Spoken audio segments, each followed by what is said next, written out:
Hello, good morning, YouTube. It is Saturday, May 13th, 2023, the day before Mother's Day. I'm just making a video. I need to fix a boo-boo I made.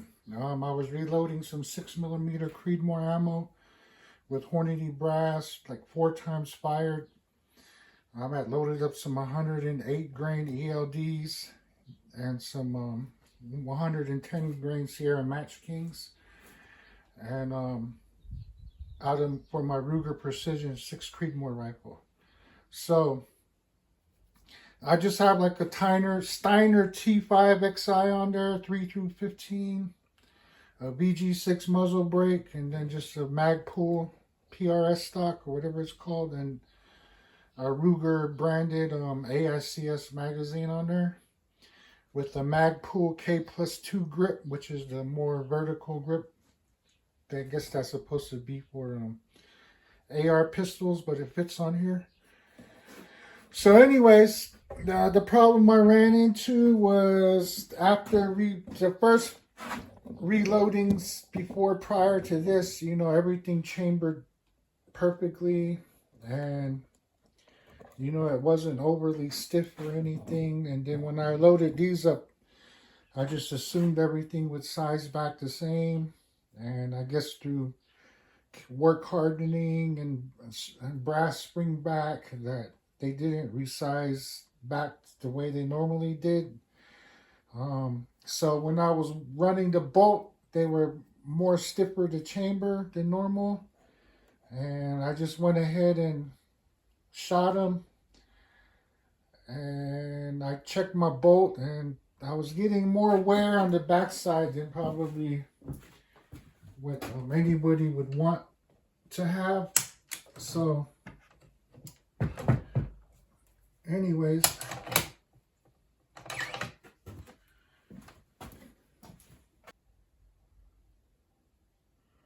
I don't know if we can get the camera to focus.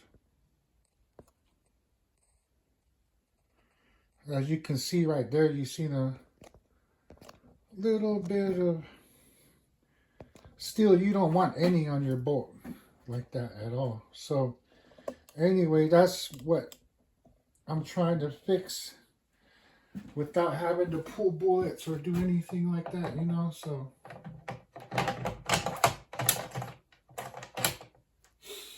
anyways, that's what I'm gonna do. That way I don't have to, like I said, pull the bullets and redo a whole bunch of stuff. So anyways, I have some Hornady match grade dies, and all I did was take the spindle out and with the decapper pin and all that, and I just have the actual sizing body itself on there without the decapping pin and the expander on there. So the case is hard to chamber, or should I say super hard, but you can feel it enough to do that to the back side of the bolt. I won't do it any more than I need to, but this is some factory ammo. I have like 100 rounds I never fired, and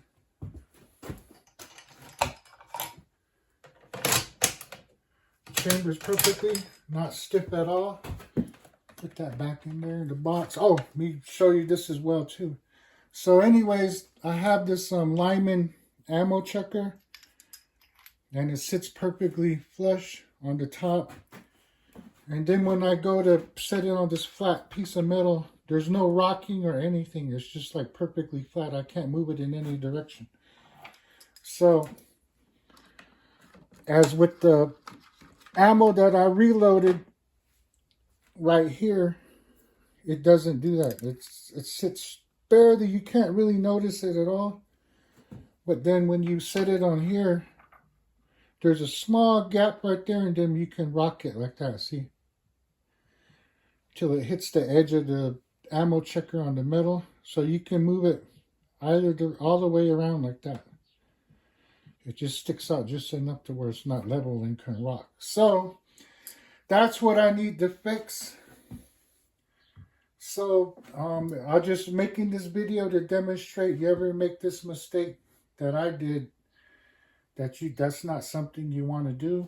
You always want to, when you're prepping your brass, your first few cases, you want to just make for sure none of your adjustments came out or anything moved on you, and that everything's resizing back to where you want it. So this is a case that I prepped to make for sure I adjusted my die properly to get it back to where you want it to. So you just want to resize it, stick it in your chamber, close the bolt on it, make sure it closes nice the way you need it to, and then run it in your ammo checker too. And same deal, no rocking or anything, sits perfectly flush, and that's what you want. So everything's seated on these bullets at 3.137 at the ogive. I never see that, the case length. And so I'm just going to show that you can safely do this, although you don't. There's nothing that's going to strike the primer or hit the primer or detonate this in any way. The gun's on safety. And just use a very minimal amount of case lube, very minimal. Just lube your case just enough to where you don't get it stuck.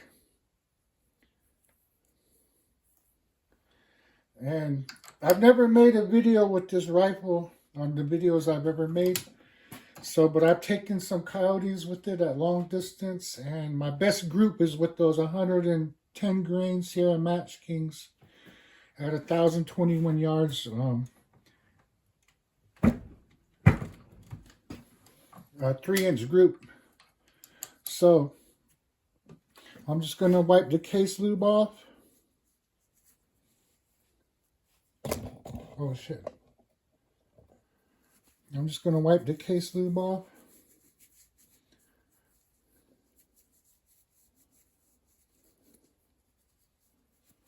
Check it in the ammo checker. Nice.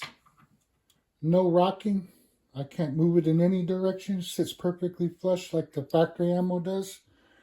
And we'll check the ogive.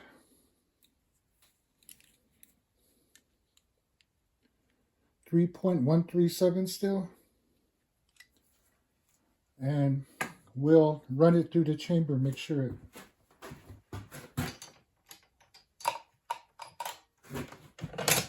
Like I said, the gun's on safe. And chambers perfectly the way you want it to chamber. Same deal with the 110 grain Sierra Match King. .137 at the ogive. A little bit of case lube on there.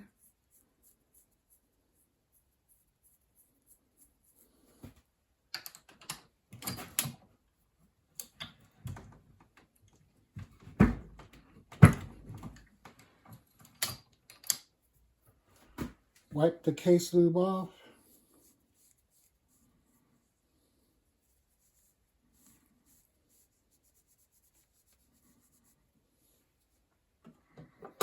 Check it at the ogive. 3.137 still. And we'll check it in the ammo checker. Perfectly flush and no rocking in there. There's no rocking, sits perfect in there, just like the factory ammo does. Then we'll chamber it around, guns on safe.